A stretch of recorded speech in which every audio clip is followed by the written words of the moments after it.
Kunti lang ang nahuli ko ngayong isda, Trops. Ito lang nahuli ko isda. Isang tray lang. Ito. Hindi pa makapagpalaot ng malayo kasi mahangin pa, malakas pa yung alon. Pipilian ko. Ayan. Saka isang tray din.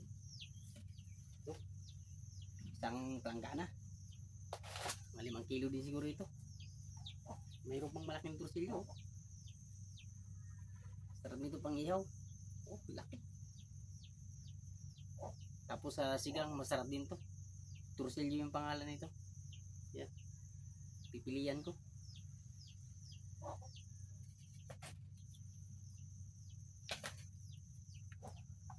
Ano kasi masama pang panahon. May bagyo pa. Hindi maka punta sa malayo. Dito lang muna sa panabi-tabi laot. May mahuli pa rin kahit ganito kadami. Pakunti-kunti. Tiga-tiga lang to. Sikap lang talaga. Para sa araw-araw.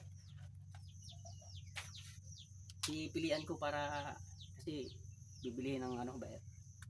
Paparating na eh.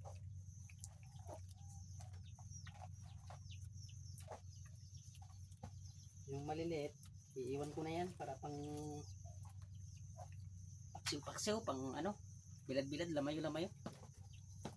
Hindi pang ulam habang tiglakas pa, hindi makapagpalaot. Lamayuhin para piprituhin.